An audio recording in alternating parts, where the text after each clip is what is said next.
It's me, Seth, the colorful Metalsmith, and I am excited to show you this new tutorial on how to drill on a curve.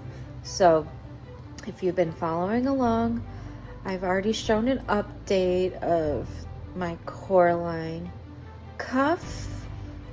I've started riveting it, putting it together with cold connections,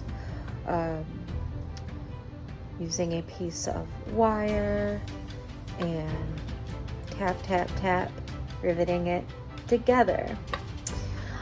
In this video, this is before I started connecting it together, I am showing you how I've held all of my pieces together to drill the holes and prep it for riveting. It's gonna be a riveting time. Metal smithing puns, yeah?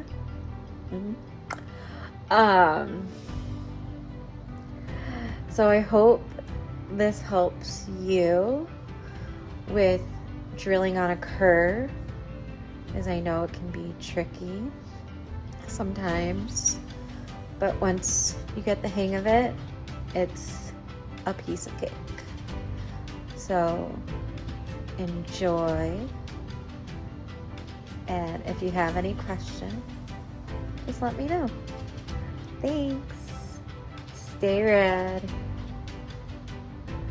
I'll see y'all later. Bye.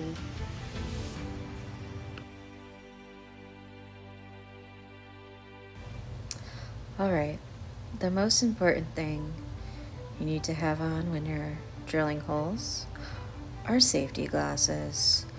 We don't want any bits of metal, or if you accidentally break a drill bit, we don't want that flying into your eyeballs. So safety first. You can use burr life or beeswax to help lubricate your drill bit and help cut through the metal easier. I have mounted my dowel rod into a vise so that I can follow the curve of my cuff as I go. Since we are drilling on the curve, I want to have a curved piece of wood underneath my cuff as I drill my holes. If I were drilling onto a flat surface, a flat sheet of metal, I would use a drill press and just drill into a flat block of wood. I'm using a flex shaft or a flexible shaft for drilling on my curve because I find that it's a lot easier, more manageable to reach the holes. Again, it's more flexible, hence flex shaft. And I'm just using the chuck key to open up the chuck so I can place my drill bit into the chuck. So it's righty-tighty, lefty-loosey to adjust the chuck, and you just want to place the shaft or the smooth end of the drill bit into the chuck, and you want to leave the fluted end or the cutting edge outside of the chuck in order to drill into your metal. I have already gone ahead and made divot marks on my cuff. So those are pilot marks for my drill bit to rest into. There is a foot pedal on your flexible shaft or flex shaft so that you can adjust the speed as you are drilling as need be. So usually you don't have to press the foot pedal too hard as you're drilling. or as I like to say, you don't need to rev the engine. You just want it to take it nice and slow as you go. It does take a little bit longer as you drill through the metal on a curve. So you just want to be patient as you drill, and you'll feel the wood as you break through. So you can see I've already started drilling through, and you'll see the light, obviously, as you start drilling through. Watch out for your fingers. You need to hold on to your piece of metal, whether you're drilling on a curve or a flat surface, so that your project doesn't go flying away from you. So it's very important that you hold on to, whether you're working on a cuff, a pendant, whatever you're drilling into, hold on to that piece of metal so that it doesn't fly away. And you can lubricate your drill bit as needed so that you can continue to cut through that metal nice and easy like butter. So just take it nice and slow. Depending on where I'm drilling into the cuff, I might be drilling into 2 layers or 3 layers. So just take your time with it. Don't force the drill bit into the metal because you don't want your drill bit to break. So again, just press lightly and take it nice and easy. Don't rush, just take your time. Before you know it, you'll have all of your holes drilled and you'll be ready to rivet.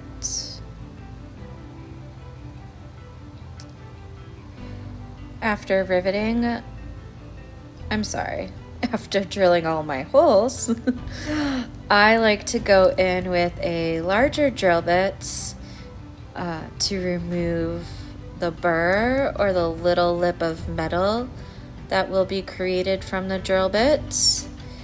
And you just want to take the tip of the larger drill bit to the beginning of the hole and just twist, and that will shave off that little lip of metal.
Okay, so now that I have all the holes drilled, I just grabbed some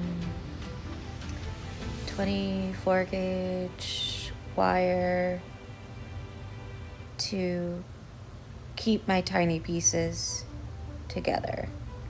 That way, when I'm not working on my cuff or if I need to take a break, I can keep everything kind of intact. But that way I don't lose anything. And a quick update, I've already lost 2 of the little buttons, so I'm gonna have to make two new ones. So, you know, sometimes things happen, but yeah, using some little wire, thinner gauge wire, will help you keep things in place when you're not ready to finish your project, like rivet everything in place, or if you just want to see what, you know, it's going to look like once it's done, just to mock it up. Highly recommend using some thin gauge wire to see what it will look like. Yeah, this has been a fun project. You know, some mistakes have been made, but we learn from our mistakes. I always learn from mine, so.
Okay, our moon is free. Now I'm going to clean it up.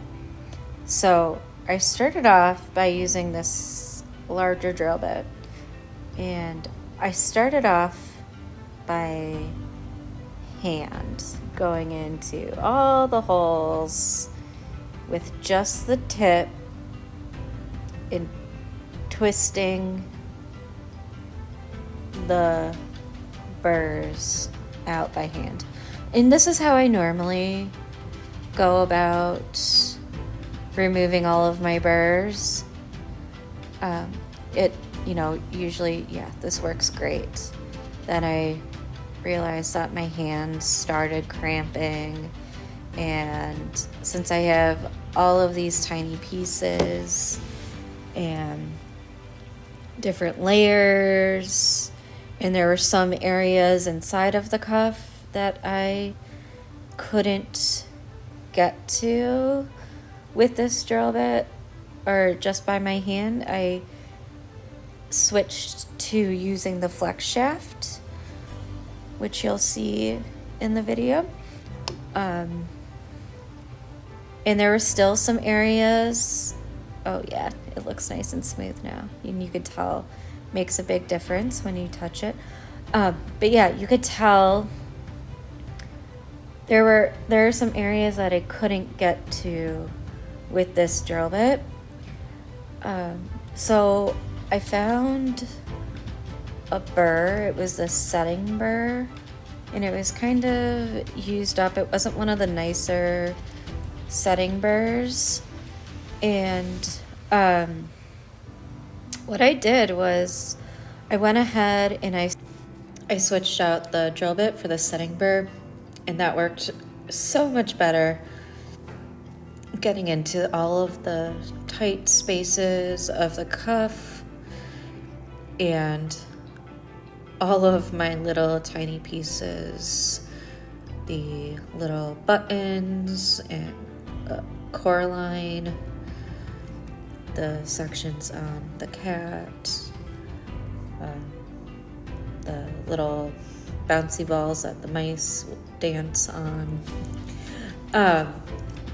So switching to that burr made a big difference. It just made everything so much easier. So I found that more helpful. One thing I forgot to mention is when you are riveting, you need to drill your holes to match your wire. So right now I'm just using, I think I said 24 gauge or 26 gauge wire to hold my pieces in place, just as a temporary fix so I could keep everything together and so that I hopefully don't lose anything. But when I actually go to secure everything into place via my rivet, I'm going to use just wire. I'm not going to use a tube rivet. You can also use a tube rivet if you'd like. You want to make sure that everything is really nice and snug. So you need to match up your wire with your drill bit. So if you can see behind me in the top left-hand corner, there is actually a gauge plate, and oftentimes I will use that gauge plate to double check that my wire and my drill bit correspond to each other and that they're the same gauge. I'll do another video explaining the gauge plate so that you all can see how to properly use your gauge plate, just in case you've never used one before, or if maybe in the studio that you're at, or if you're at home, your drill bits aren't labeled, or maybe if you're in a shared studio, sometimes the drill bits get mixed up and put back into the wrong place. So it's always good to check the drill bit just in case, make sure it's the right size for the wire. So for instance, if you're using a 16 gauge wire, you want to find the drill bit that corresponds with your wire. And you want to make sure that it is a snug fit when you check it against the 16 gauge slot, and you want to make sure it's the outmost slot, not the hole that is inward towards the giant hole in the gauge plate. That makes sense. You could see the gauge plate in the background there, and I'll insert a little arrow and text to show you all. But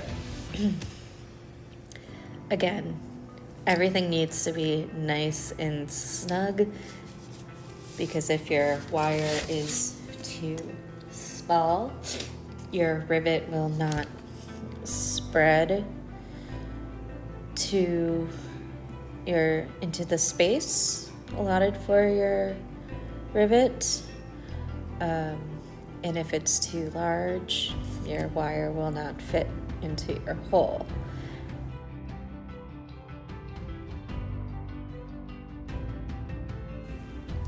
I hope this helps you with your metalsmithing journey. This is Steph, the colorful metalsmith. I hope you keep smithing and stay rad. I'll see you all soon. Thanks for watching. Bye.